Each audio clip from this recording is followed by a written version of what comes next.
I was like, you know what? I ask every time, and he's always recording, so I'm not even going to ask. I did not turn it on this time. Now we're rolling there. You're listening to Ka-Pow, the pop culture podcast. Comics, television, movies, and more.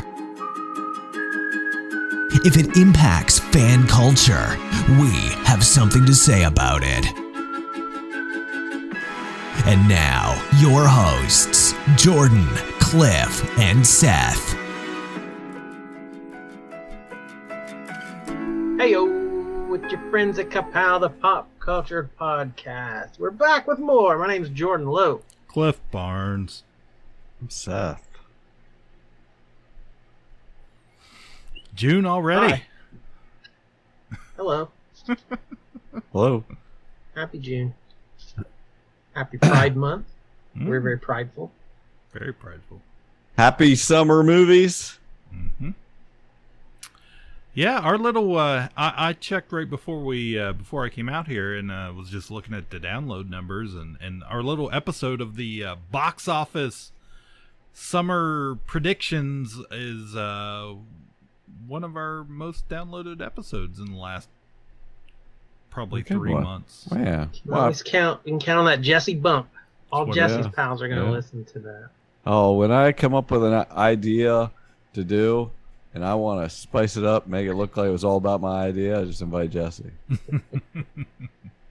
Yeah, I'll give you the updated box office here. As of today, this is the weekend right as Spider-Verse is coming out. So no numbers on it yet, but it's projected to do pretty well, a little better than we were expecting. Good for you, Cliff. You had it at number 2 on your list. So better than you were expecting. Oh, yeah. The other 3 of us were had it down a little lower. It's too early to trash talk. Yeah, exactly. I got to get it in while I can. Go for it. I'll try to drag it out of you. Yeah, Guardians of the Galaxy, as of now, has made $312.5 million domestically. And Little Mermaid, about 145. Fast X, 120. The rest of them are a bunch of fluff that aren't going to be there at the end. But so anything over 1 or 120 you think's got a real good chance of being top 10? Could be. I don't know. There's a ton of stuff coming out. Ton of stuff, a lot of controversy. Because, heck, we still got Spider-Verse here this weekend. We got Flash coming. We got Indy. We got something else. Transformers. That's just this month. And then getting into July, we're going to have Barbie. Mission Impossible, Barbie, Oppenheimer. There was a little bit of controversy with I think Tom Cruise just realized that there was a problem. He's been holding this movie back. He got it, in his sock drawer, just like he held Top Gun. That worked out, exceptionally. Except he's held this, he put it out. He's putting it out now. He sees, wait a minute. The week after I release this movie, Oppenheimer comes out and is going to take all my IMAX screens. There's only so many IMAX screens. And honestly, I'm irritated because I was going to watch it in IMAX when I went to Indianapolis a couple weeks after it comes out, but I don't think it's going to be Oppenheimer on those screens. So all I know is he's going around personally to places showing them the movie, trying to get them to keep it in IMAX longer and stuff. I'm always amazed by his enthusiasm to follow through on this stuff. So hopefully for me, he will keep it on them big screens so I can get to a big city and watch it on one. All I know is every time I pull up my TikTok app, I get an Oppenheimer commercial for the first several seconds that I can't get rid of. Right. Well, they don't know that they are advertising the wrong person. But Cliff's probably not going to see Oppenheimer. That's true. The algorithm is wrong. Yeah, TikTok is for people with very short attention spans. So that I don't see a 3-hour Oppenheimer for the TikTok generation. Right. I did had another question if we were going to do a Yeah, You Know Me. You down with KPP? Yeah, you know me. What the hell is wrong with you people? What's wrong with you? What is wrong with you? I hate so much about the things that you choose to be. You don't know how it feels to be me. You don't know me by now. Why are you the way that you are? Let's do it. I don't know. Let's see exactly how to word this. What if you could only keep one movie moment? One movie moment to define as your favorite movie moment or the most important movie moment to you. Everything else is gone. It can be, I'm saying it doesn't have to be like a screen cap. It can be an actual thing that happens in a few seconds or whatever, this moment of something happening or something beautiful on the screen or whatever.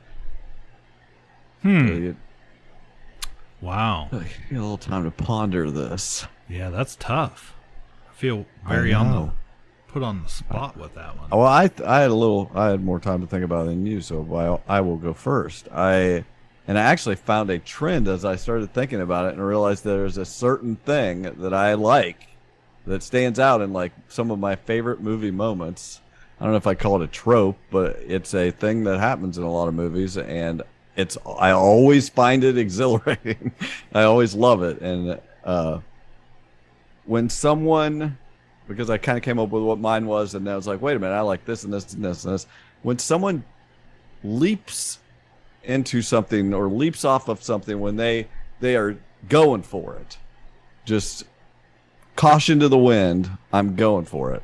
And some examples of that, well, I recently rewatched Spider-Verse, and just the proverbial leap of faith is such a great moment. You know, the music kicking in, the world upside down as he's falling is great. And thought of like Walter Mitty, the one with Ben Stiller when they're playing Space Odyssey, jumps up into the helicopter, and Cap with no chute in Winter Soldier, Indiana Jones doing the jumping out on that bridge when he can't even see it. Mm-hmm.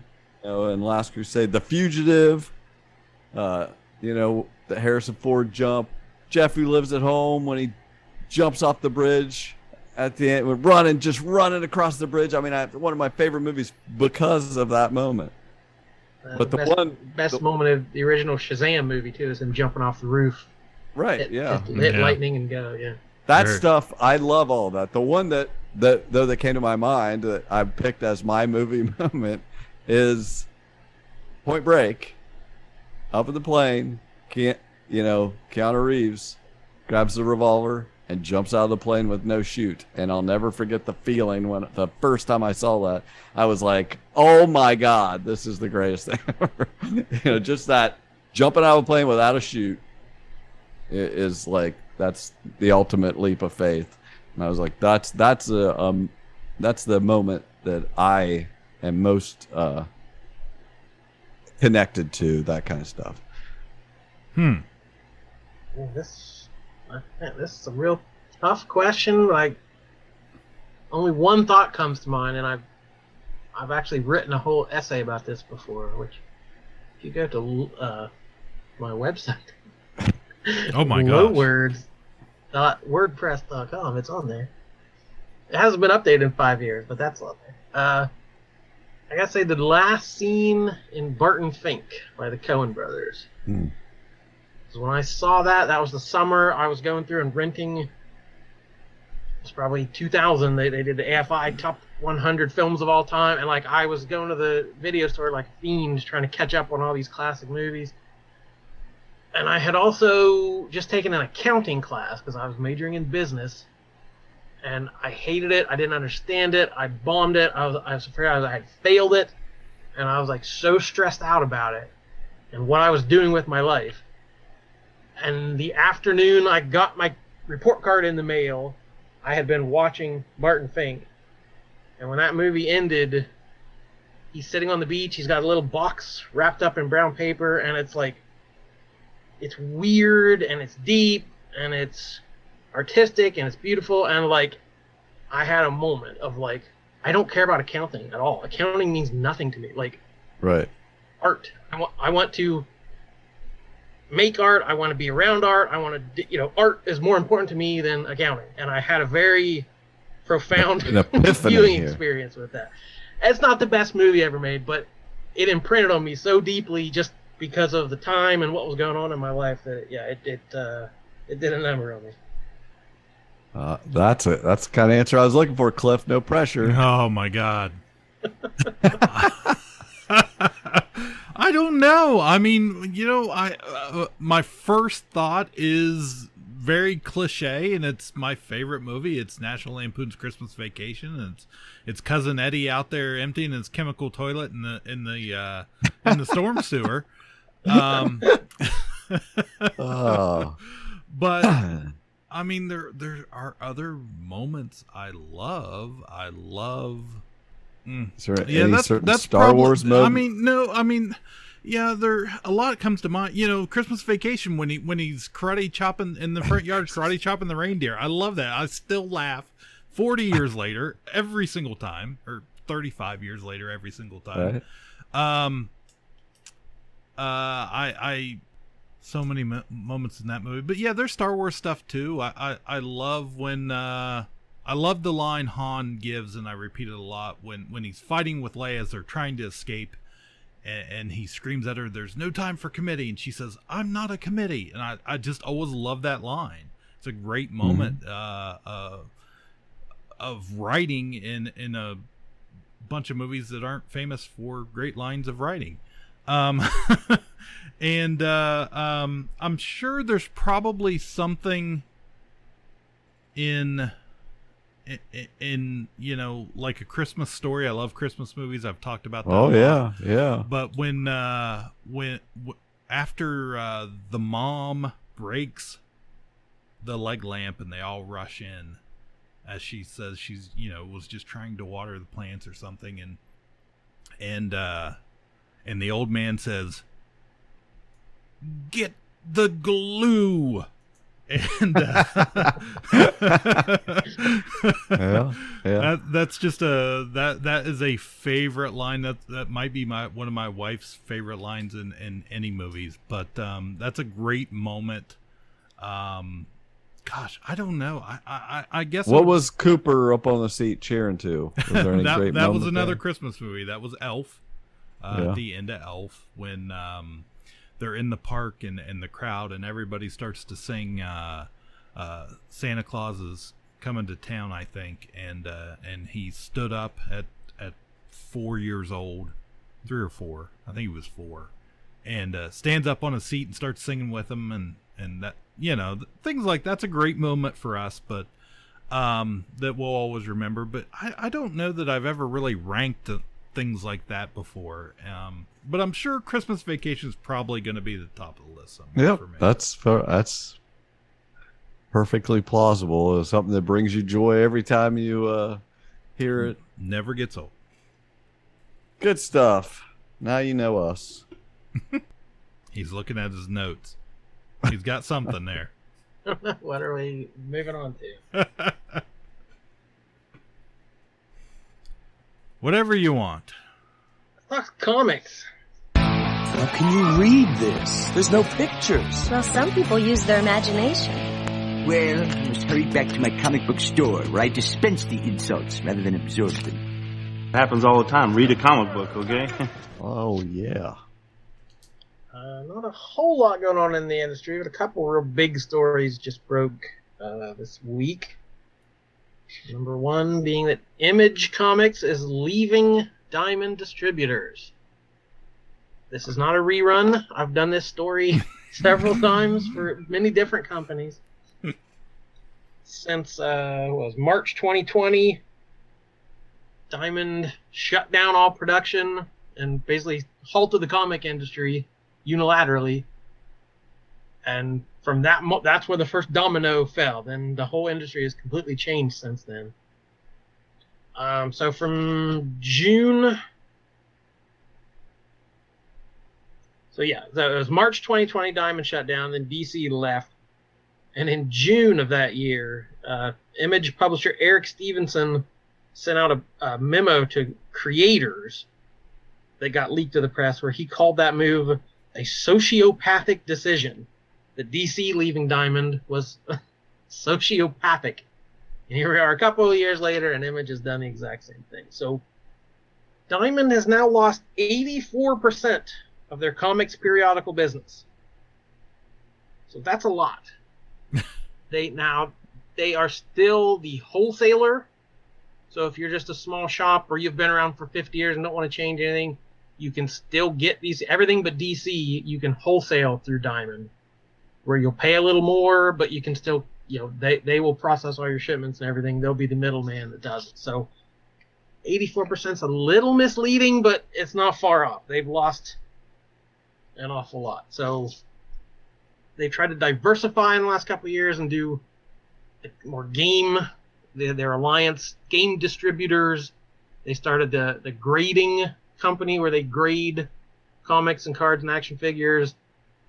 They've gone into more of the digital space, doing the pull box service and like all these different things. So I don't know if they knew the writing was on the wall or were just trying to be a little ahead of the game, but they've they've tried to diversify away from being where they were the monopoly. They were the only place in the country to order comics from. And in just a couple short years, they are a shell of their former selves. So that's too bad. Yeah, what a shame. That's that a shame. Reeks of desperation. I'm gonna do this. No, we're gonna do this. No, we're gonna go over here and yeah. Grasping at straws. That how long do we think they'll be able to sustain that? I was reading some things that were saying it's not as bad as it looks, where their deal, this wholesale deal, actually gives them a better profit margin than doing it all themselves, and they can slim down and still weather the storm. We'll see. They are left. So Diamond, their two biggest publishers they have left as exclusives are Boom and Dynamite. So Boom goes to Dynamite. That's Boom does Power Rangers, that Berserker comic with Keanu Reeves. So they've got some big hits. Dynamite has a lot of licensed stuff, Red Sonja, books like that, Vampirella, but they're just not. They're not powerhouse publishers. Yeah, ain't none of that Batman. That's for sure. Yeah, but they've got Archie, Valiant, Aftershock, Titan. So a couple of mid-tier things. And then they've tried to, there's some new publishers that have just started in the past year or so that they've really tried to elevate. Ablaze, Opus, whatnot. They've moved them to the front of the catalog. Like they're trying, hey, these are big deals, but they just haven't quite caught on. So that splits it up that way. So Diamond has Boom and Dynamite. Penguin has Marvel, IDW, and Dark Horse. And then Lunar has DC and Image. Plus some small Vault and Oni, Mad Cave, a few smaller ones like that. But so Lunar are also the ones who started the Tuesday thing, where their new DC comics come out on Tuesday. So now it's going to be DC and Image come out on Tuesday. Everything else comes out on Wednesday. So they're making it way more complicated for New Comic Day. And Lunar being owned by the same company that owns DCBS, the online mega retailer that offers comics online at a huge discount. So that's a real sticking point with some retailers. They find them to be, I don't want to order comics from my direct competitor, which I view it as, Amazon's a competitor too. I can't, we're not going to take on Amazon. What's the difference? But there are some people who that's a red line that they it's won't like taking cross. on Dog Man. Right. So who knows? That Image was the biggest. That's every news thing that came out. It was bad news for Diamond. Well, Image still have Image. They're hanging on to Image. So without Image, I don't know what that means. It could be Could be curtains, or it could, who knows? And now it might spur competition and innovation, and might change the whole spectrum. Who knows? So what are your thoughts on the having a Tuesday and Wednesday new comic book day? I don't like it. Does it? Okay, I didn't know whether there was any positive if that drove any more people on another day. Well, there is a positive because Tuesdays used to be completely dead. Now they're only kind of dead because there are people who will come in on Tuesday and then not for a whole rest of the week. Or there's even a couple people who sometimes come in both Tuesday and Wednesday, but that's rare. Sure. But it is just sort of having to get, and places that have, employees or bigger staffs or whatever, it's, you have to process 3 different shipments. So it used to be, you got your staff there on Tuesday, you paid everybody to be there on Tuesday to process the shipment. Well, now you got to have somebody there Monday and Tuesday, and then, Lunar might come in on Thursday. So it makes it a headache receiving things and having to go through, break down the shipments and figure out the pull list and do it, instead of doing it all at once. It's a little harder. Right. But they have announced the discount, which might be a problem for me. Because this begins in September.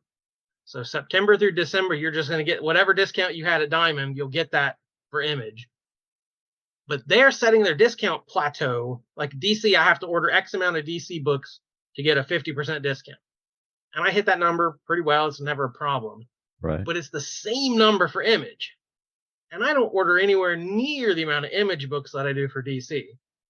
So if I don't hit that plateau, I'm only getting a 40% discount, meaning I make 10% less on every book I sell, which then spirals. I'm going to order less. If I'm making less money, I'm going to order fewer books, which means my plateau is even smaller. So I don't know. I'm going to have to look at the numbers and see if I have anywhere chance of making the normal discount that I get, or I might just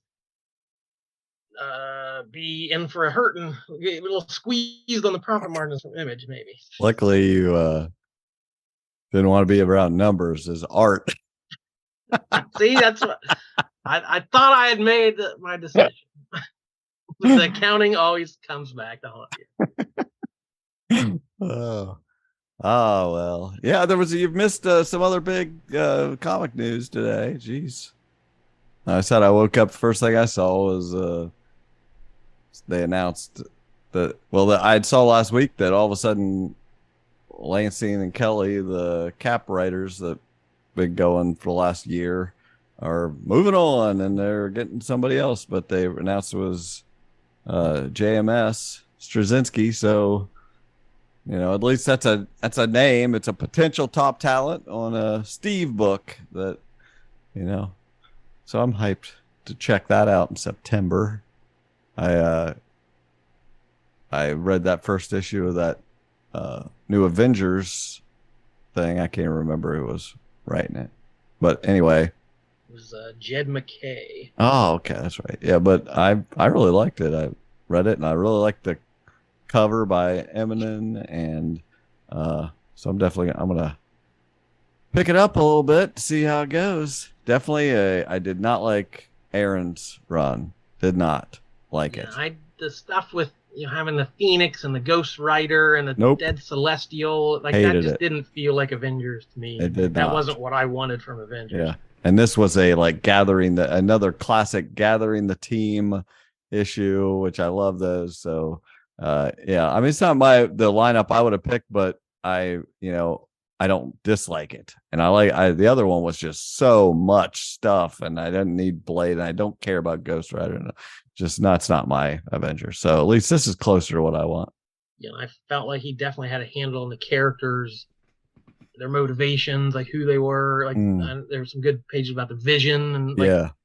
So it was Vision and Scarlet Witch in there and stuff. That's good. I'm a little excited about the comics that are important to me, and we've had Saga going, still coming out, and then I've actually been reading a bunch of Batman recently. I have collected some trades over the last couple of years. Was trying to read like a chronological thing, and got back to it and was reading a few things. So enjoying that. Went trying to see what it was that I read recently since I brought it up here. I was just gonna say, talking to newer stuff. I haven't read them yet, but I Jordan hooked me up with these awesome Ewoks. Yeah, these 40th edition for Jedi, but the covers were just, there's a Java one there, but sticking it up in the camera, but the covers were just freaking awesome. I love that Ewok cover.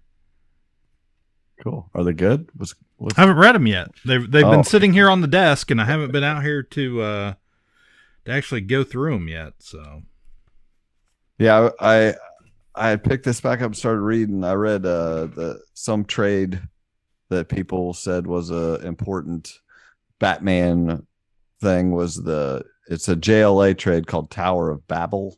Mm-hmm. That was where Batman has a plan to how to take out everybody in the Justice League. It's just a very pre-identity crisis, so he, and they're like, when they find out, can they trust him? Well, no. The answer is no. Because he's Batman. So it was pretty good. And then I finally got around to starting Gotham Central. I love Brubaker and, Rucka, and I was like, I've been holding it till I got there in the timeline. So I got to read the first trade, which was really, really good stuff.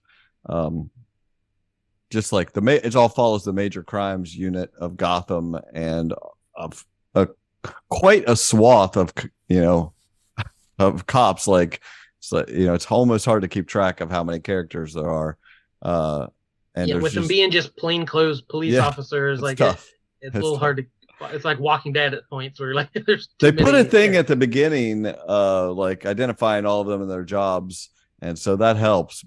And who their partner is and everything. So they try to help you. But you just get little bits of Batman. It honestly was like, it immediately made me like, yeah, I'd rather hear about these guys than Batman. And then I went back and then I read Hush because it was Hush time in the timeline. I'm like, oh man, I forgot how much I liked Hush. Like, it was really good. It's so gorgeous. And I always think, was this overhyped every time? Every time I go back. No, I really like it. It's just so pretty. Then I stopped for a second, reread Daredevil Born Again. I hadn't read it for years, and I wanted to prepare for this show that's now may never come because of the writer's strike. Yeah. That's great stuff. Then read Batman Death and the Maidens, which was kind of hyped, but ended up being a decent Ra's al Ghul story.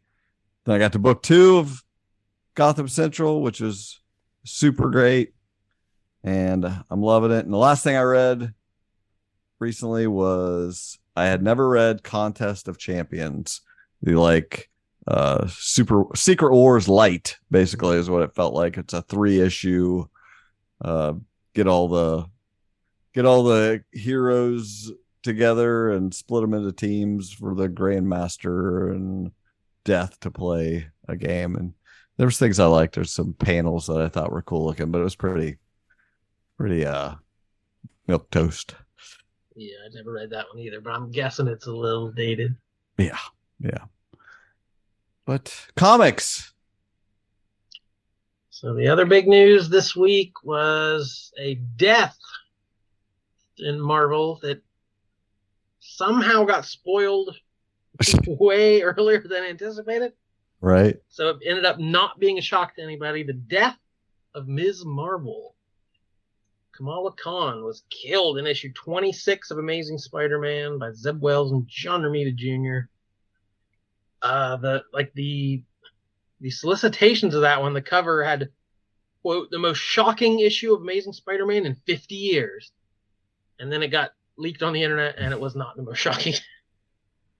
So it was like the news, there were grainy photos of this leaked like a week before people at Marvel even had their production copies.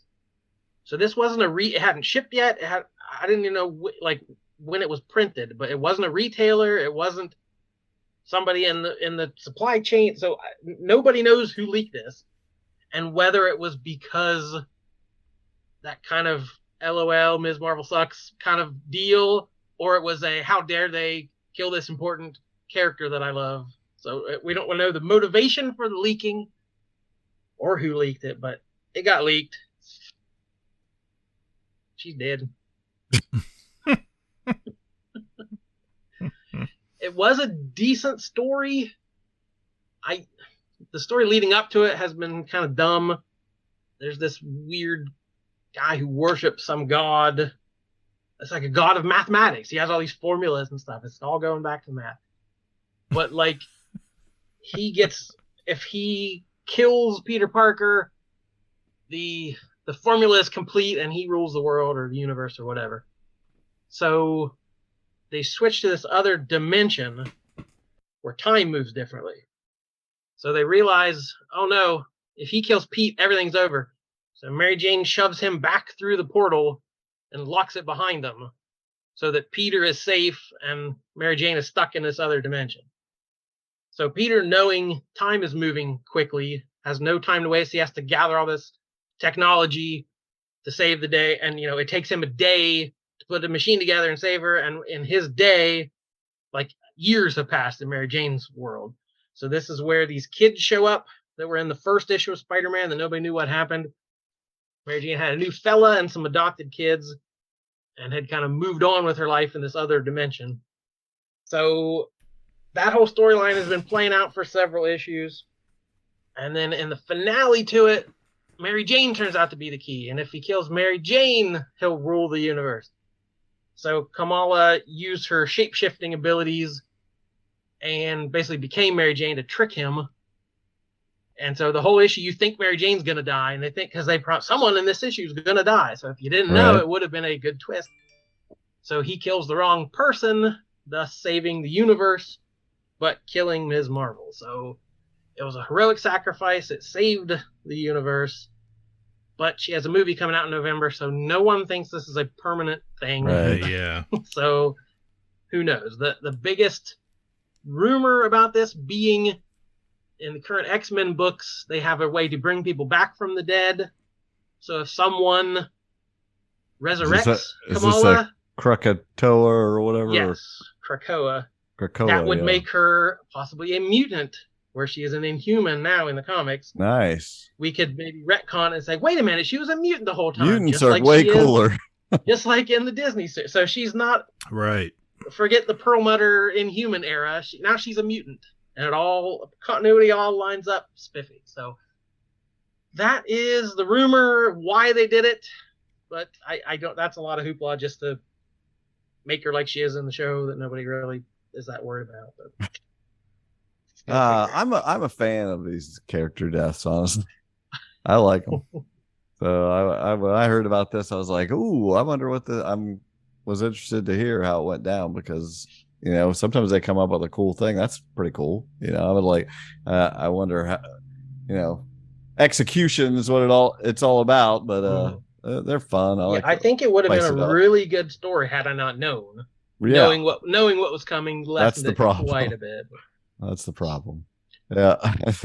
That reminds me, I still have not been spoiled for whatever. I told you guys I heard there was a huge spoiler for Flash, and I warned everybody. I'm warning you, there's some huge spoiler. Everybody said that Machete was doing an interview, and that he thought this was an interview for after Flash comes out, and he spilled the beans on something, and Variety and other places immediately ran with it and posted it. They don't care if they spoil anything. Somehow I've not been spoiled yet. Jordan, how long did you make it after my warning? Immediately. Like that night. And I am not on Twitter or TikTok, or I'm not on one of these places. Just the stupid old Facebook. That's funny. All right, so I'll give you a couple quick recommendations for some recent books that have been coming out. My favorite book recently is Fantastic Four, just rebooted by Ryan North and Eben Coella. Ryan North is the writer of Squirrel Girl, which I loved, but I didn't know if it was because of the character, the writing, like, okay, was Ryan North really this good of a writer? Yes, he is. He's been excellent at Fantastic Four as well. It just hit the legacy number of 700. He's a really smart guy, and he's put a lot of strange science. So it's been a real sciencey science fiction book, and it's really clever. I really enjoyed it recently. Guardians of the Galaxy just rebooted. The Cap writers, Kelly and Lansing, moved over to Guardians of the Galaxy, and it's very much a Western, lawless, outer rim planets, like trying to keep the law. And there's something on the way called Grootfall. Groot is back to his planet conquering ways. He's not friendly anymore. So they are going to eventually, they're trying to like evacuate these planets before Groot arrives and colonizes the whole place. So a little different twist if you're in the mood after watching the movies.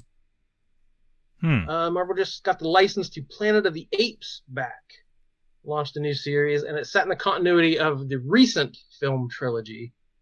So this is right after they had the anti-Alzheimer thing leaked or whatever that caused the monkeys to get smart and to kill off humans. So this is as that's happening in the middle of this pandemic where people are freaking out, and there's these groups forming like, we got to kill all the monkeys. And then there are these scientists like, we need monkeys to like test this stuff and cure this disease. Let's kill them slowly. All monkeys is good monkeys. Or all dead monkeys. Only good monkeys a dead monkey. I'll get it right. Mm-hmm. So it's not the standard Charlton Heston version, but it's been pretty good too. And then DC is doing their Dawn of DC initiative. So this is after the big dark crisis blew everything up and ended the Justice League.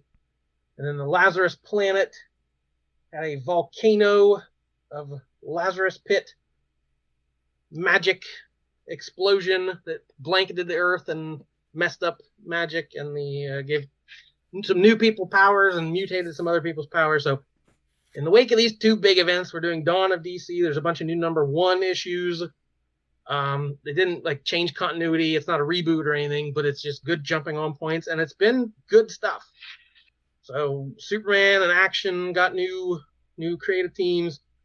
Cyborg got a new series. Tom King's relaunching Wonder Woman. We're getting a Hawk Girl. They're trying to make Titans the basically flagship book because the Justice League is gone. So these former sidekicks, the Titans, are now, okay, your time. It's your turn to be in charge. So it's only been like 70 years. Now it's your turn. So this classic Titans lineup are now the pinnacle of DC. I got a new Green Arrow book, new Green Lantern book, where Hal and John Stewart are quarantined on Earth. A new Shazam book by the world's finest team of Mark Waid and Dan Mora. It's just kind of fun, all ages. Unstoppable Doom Patrol got a book where this Lazarus Planet has created a bunch of new metahumans. So here's the Doom Patrol going out like old school X-Men, like trying to help these people. All the misfits, if you got mutated and look weird and don't understand your powers, the Doom Patrol's trying to help these characters. So that's a perfect use of the Doom Patrol property. Yeah. So yeah, good. DC's, if you're curious of any of that stuff, there's a lot of good places to hop aboard on DC. But my big recommendation is not that. It's a Black Label book. Peacemaker Tries Hard. So we got a Peacemaker 6-issue miniseries, Kyle Starks and Steve Pugh, and it feels a lot like the show. Like the humor that they get away with on HBO somehow is translated onto the page pretty well. Like the way they write his dialogue sounds like it's coming out of John Cena's mouth, and it's really well written, really dirty, and really funny, and I've enjoyed it so far. Do we get some Judo Master? Not yet. Oh man. But yeah, the idea he's basically finally free of the Suicide Squad. He's like, I'm going to be a superhero now, and he's just not good at it. So it's him trying to go straight and be a true blue superhero, and that's not what he's built for. You mentioned Fantastic Four a few minutes ago, And have you guys seen the latest, so-called leaked cast with Adam Driver, and, Margot Robbie, and Daveed Diggs as the Thing, which might be the most interesting. Who was Johnny? That was. I remember thinking it was okay. Paul Mescal. Oh, but yeah, he's a good actor. So I don't know. I don't know. I don't know what they're doing with them. So I mean, these are all good actors that might be able to do something special, but I'm picturing them as themselves acting. And I'm like, how is he Reed Richards? Like, come on. Yeah, and I don't know. But I'm not underestimating him because I think he's a really good actor and could do something. But usually the things he does that I like are not. That's a big stretch. Stretch. So yeah, I don't know. It's got a sounds better than the Seth Rogen rumors. I don't know. That didn't bother me that much. I felt like all this hype for this new DC, and I'm like,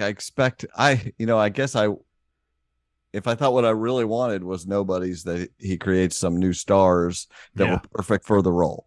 This casting established people that I can't see in the role is tough for me.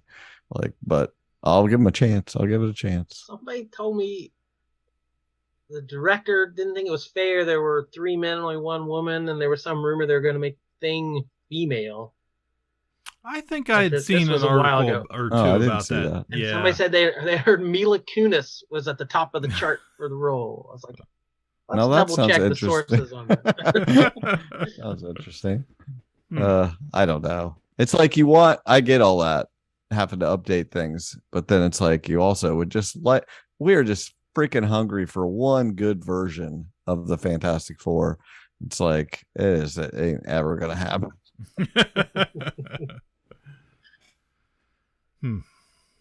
That's all I got for comic books. Yeah, me too. You want to do any TV stuff? Watched anything? I just mentioned it before we started, but I just finished that last episode of Dave, season 3. Yep. And I watched it. Wow. I was not expecting that. Another one I'm glad I didn't get spoiled on. Yes, me too. Because I've just been watching it casually as I had time, and I haven't had a lot of time, and I was just sitting there tonight, and I thought, man, I'm going to get caught up a little bit on this, and I was not prepared for that episode. Well, the last time we talked about it, we were joking about the quality of guest stars on season 1 versus the big stars on season 3. Like, I don't know, how does he know all these people or get all these people to work there? Right. Yeah, it was good. It's good. That's probably it's still probably my least favorite season, but I still like it. I mean, it's still good. Still better than a lot of stuff. That's right. So I definitely love the show. I really thought there at the end they really kind of, like they do, brought it all right back around and connected it all and into the bigger story. And I thought, man, that's pretty great. So yeah, fun. The only other different thing I think I've watched is that new show on Apple TV Plus, Platonic. Speaking of Seth Rogen. It's the old team of Seth Rogen and Rose Byrne. Okay. Family movie night, guys. Oh, whoa. What? Will's getting a divorce. So call him. We literally haven't spoken to each other in years. Call him. That's what friends do. Hey! How are you? Great. How are you? How's the beer business? I'm actually the brewmaster at my own bar now. Congratulations. You still got that family of yours? You want to see a photo? Wow, there they are. Cool. What are you up to? Oh, guys, it's my life! So, lunch? No, Brunch? no. I don't have time for this. Can't be friends with a girl. There's lots of famous men and women friends. Laura Dern and Sam Neill in Jurassic Park. Your friendship with Will is not built for this phase of life. Oh, geez. This is how a woman experiences a midlife crisis. You're like a couple of teenage girls. Your whole thing is so weird and destructive. Can you believe she said we were destructive? No, we're exactly the opposite. We are constructive. We're constructive. I don't like feeling like the second most important man in your life. It's embarrassing being a mess in front of you. And Will's a much bigger mess than I am. All I want is for you to end up happy, you idiot! Well, I am happy. I've never been happier in my life. Send me the invoice. Break out of your box. Do a little nose candy with us. Did they have CPAY back in the day? Just like a mild horse tranquilizer. It's a horse tranquilizer? You can't blow it out. It's already in the brain. In my defense, I thought it was cocaine. And just so I'm clear, that's your defense. The defense rests. And they used to be friends with, the long-waged argument of can men and women be friends without there being sexual tension or something? Do they have to want to sleep together? And how basically in reality they're just like couples couple up and the guy talks to the guy and the girl talks to the girl, and it doesn't totally happen like that, but you don't spend time just the two of you freely going to do things. It just doesn't happen. And at least in the world of the show, and there are of course exceptions in real life, but that's the bit of the show, and they kind of get back hanging out, and just it is a platonic relationship, and they're kind of funny together. It hasn't blown me away or anything, but there's been 4 episodes I think so far, and it's totally fine. If you enjoy watching them, it's fine. Yeah. So you're sticking with the Apple Plus? I had like 6 free months, so I'm still doing that. Okay. And I'll stop till I find some more free. It's not even real expensive anyway. I think it's like $5. So. Yeah. I need to get signed back up again so I can watch that final season of Ted Lasso that just ended. So I haven't got into that yet. Yeah. No hurry. Well, I snuck through the gate was shutting on Netflix. Yeah. And I snuck under it, grabbed my hat, and pulled it out. So I signed into my stolen Netflix account, and it said, Netflix is for people who live in your home. Prove that you're living in this home. I was like, uh-oh. So I clicked continue, and it was like, register or not now. I'm like, hold on. So I clicked not now, and it just let me in. So I'm like, sure, Netflix, I'll let you know real soon. I'm sure they'll never bring that up again. They're like, oh, so, he'll let us know when he's ready. Yeah. This is the honor system. So I went ahead and binged it all in one night just in case. Season 3 of I Think You Should Leave with Tim Robinson, the sketch comedy show, has just dropped. 6 episodes like the other seasons, but they're only about 15 minutes apiece, so it's a real quick view. Really funny. A lot of guest stars again this season. Will Forte, Fred Armisen, Sam Richardson, Beck Bennett, Tim Heidecker, Tim Meadows, Jason Schwartzman, and of course, Biff Whiff. Biff Whiff's sick. I just saw this week. He's dying of something. No. Get as much Biff Whiff as you can. Yeah. So this show's not for everyone. I was reading a comment section today that was like, this isn't funny. It was like, yes, it is. And they were arguing. Like, no, it's totally funny. It's like, no, it's not. It's like, how do you... Comedy is very subjective. I'm not laughing. Yeah, lots of screaming and guttural noises and silliness, but I liked it a lot. My favorite couple skits they do, he's on a dating show like a bachelor type show, and they're worried he's only there for the zip lining because like he won't do any of the activity. He just keeps going on the zip line. It's like he doesn't go to the meals, he doesn't go on the dates. He's just there to zip line. Can't do that. So there's some good stuff there on the Netflix. That's funny.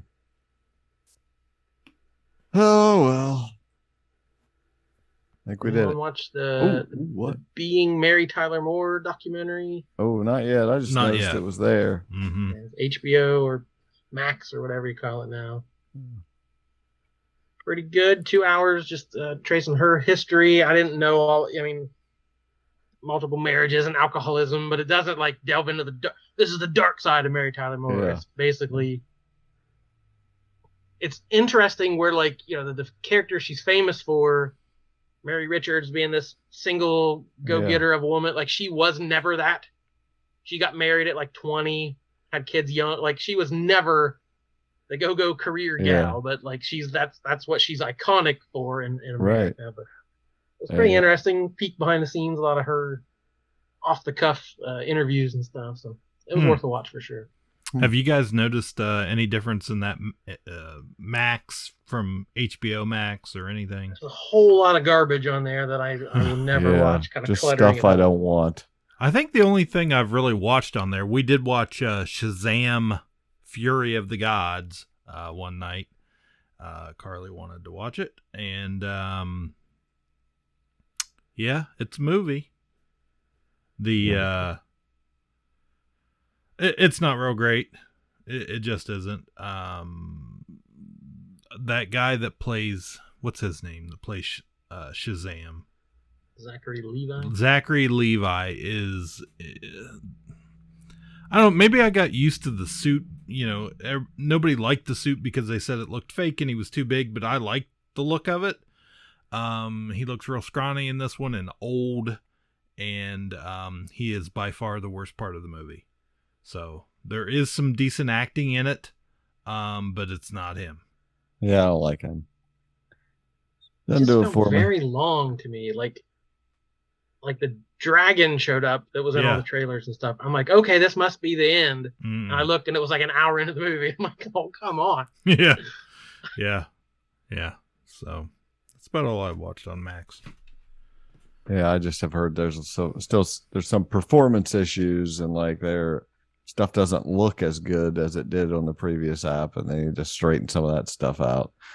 But all in all, I'm surprised the launch was successful, and I could not believe that they tried to do it the week of right before the Succession and Barry finales. Yeah, like 2 days they did before. this. Like that is ballsy, and they pulled it off. People, I would have told you, I'd have bet money that Sunday at 9:00 it was going to crash, but it didn't. Mine has been doing a thing where a couple times, like Shazam, maybe 3 or 4 times during the audio track will stay the same, but it starts like fast forwarding the video. So the video starts going, but the audio stay, and I've had to like stop it, go back out, reload it. That's happened on like 3 different things I've watched in the past week. So I don't know what's going on there. Which I've totally forgot that this week, like you said, Ted Lasso, the end of the series finale, the series finale of Succession, the series finale of Barry. It's a lot of big shows that ended this past week. And all in all, you know, they were enjoyable. Succession was awesome. Barry was awesome. Didn't end quite how I would have done it for Barry, but what a series. I mean, just love that series. Yeah, Alicia really likes Succession. That is not a Cliff show. No, I hated every episode. I hated every character. So I couldn't. That's just that is not your style at all. But I really liked it. Yeah, she loved it. She gave it high praise, and she has watched. I've seen her watch multiple episodes repeatedly over and over and over and over, and I'm like, oh my god, will this thing ever end? I think she watched it for 3 months straight, and I was just like, I got to the point where I couldn't even be in the same room as it. The other prestige show that ended, you left out the Flash series finale. They were on CW. Yeah, It's been so long. Succession, Barry, Flash. That's right. Yeah, Right there. I just you barely see the space between those. Yep. So the Arrowverse is almost officially dead, as we know it. And it didn't do anything. I don't want to spoil it. Anybody still hasn't seen the finale, but like it brought several of the villains back from throughout the series, but it didn't do, like I really assumed like Cisco would come back at least just for a cameo or something, or there'd be some tie to Supergirl or something to make this feel more momentous and kind of wrap up the CW, but it was just kind of its own little thing. It was a nice little heartwarming send off, but it didn't have any big feeling. Yeah. That's a shame. It was a good show. I mean, it was. It just, like we've mentioned before, it became too much on that channel. Especially when you have a juggernaut like Riverdale to keep up with. True. All right, we did it. That's it for this week. We'll be back for more. My name's Jordan Luke. Cliff Barnes. I'm Seth. Bye forever. Ka-Pow, the pop cultured podcast, is intended for entertainment and information purposes only. Sounds, music, and clips played during the podcast are property of copyright holders. All original content is property of www.udownwithkpp.com. If you enjoyed this podcast, please subscribe and leave a comment. Ka-Pow, the pop cultured podcast, can be found on Apple Podcasts, Google Podcasts, Podbean, Spotify, and wherever podcasts can be found. You can connect with us through social media on Facebook, YouTube, at the Ka-Pow Podcast on Twitter, or email the show, Ka-Pow, the pop cultured podcast @gmail.com. If you really want to go the extra mile, join our Patreon at patreon.com/udownwithkpp for special content and access to Patreon-only benefits. We are grateful for anyone who chooses to contribute, but please know that most of our content will remain free. So please continue to like, comment, and share.